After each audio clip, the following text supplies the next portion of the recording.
and it's around Trevor Rogers. And the question that's being brought up, is this the worst trade of the deadline?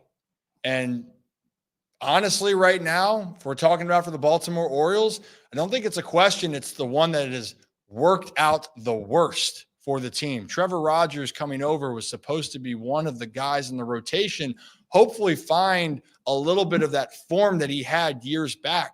He's dealt with a lot of injuries. He's now been up and down when he's pitched, not being consistent. But then the worst thing of it is he's not even helping the big league team now. Sent down to AAA, lit up down there with the Tides. And so for the 2024 season, fellas, and I don't know who wants to go next, Zach, for 2024, that looks to be a failure for the move to try to help this team get to the World Series. Yeah. When the trade happened, I thought it was the worst trade in baseball. Now that the trade has had a month to say, I can say without a doubt, this was the worst trade in baseball. The Orioles got fleeced. Let's call it what it is. This made no sense from the day it happened. Since Trevor Rogers joined the Orioles, he had an 0-2 record with an ERA of 7.11 and 12 strikeouts in 4 appearances. Let me just see what his whip was real fast, because I'm sure that was a 1.84 walks and hits per innings pitch. Gets sent down because he couldn't help the team. Then you look at who the Orioles gave up. In 9 games with the Marlins, Connor Norby is hitting .333 with 12 hits, 2 home runs, 3 RBIs, 10 runs scored, and I believe extra bases. He has, man, how many doubles does he have? I think it's like 6 doubles. And 8 consecutive games with a hit.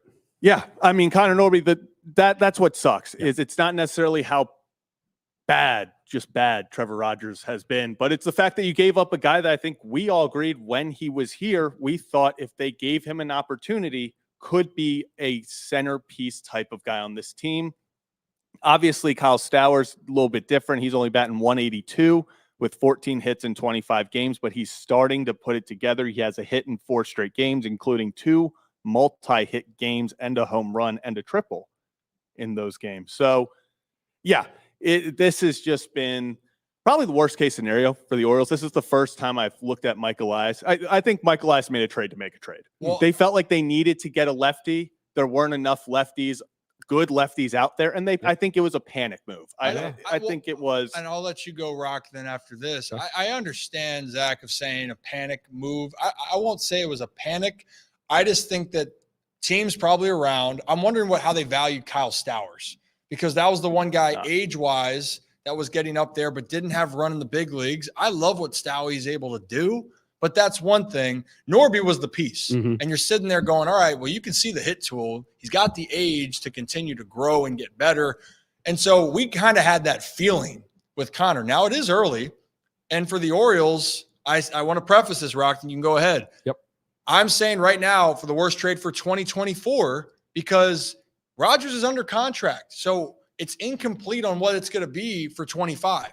But for right now, it hurts the Orioles because they need, you talked earlier, Rock, about someone stepping up. Yep. They needed a guy like Trevor Rogers to step up. Yes, they did. And from the beginning, he just never got off to the right foot. And actually, ironically, a guy that I would say is comparable, they got a little bit of different stuff. Cole Irvin now has his spot over Trevor Rogers. So go ahead. Yeah, so just a bit outside brought up a pretty, I guess, not solid point, but it makes sense because it says neither guy really had a place here. I'll pretend we traded them for Eflin instead. And I will say I do agree with that. If those 2 guys would have gotten traded for Zach Eflin, I know they gave up, 3 prospects for Eflin. Yeah, a lot less. Yeah, exactly. So you gave up a lot less for a guy like Eflin. But if you would have gotten hit, I know right now he's on the injured list. He's dealing with that injury. But the way he's been pitching, we talked about it. Sorry, got some echo right there. Nope. Hey, no. Yeah. Right. Just doing some testing. There you go. All right. Just cut me off there, Brad. Whatever. You cut yourself off. Yeah, I cut myself off because I heard myself talk. But with Eflin, we were calling him the dark horse trade at the deadline for the Orioles and maybe for all of baseball because of how he pitched when he got here. But now you look at the trade for Rogers, and it's like, yeah, you talk about making a trade just to make a trade.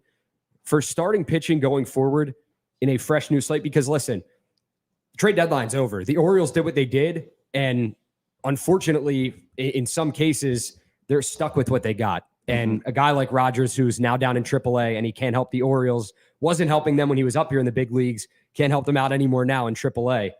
You're going to have to spend money for a starting pitcher, whether it may be a Corbin Burns bringing him back or going out and getting somebody else.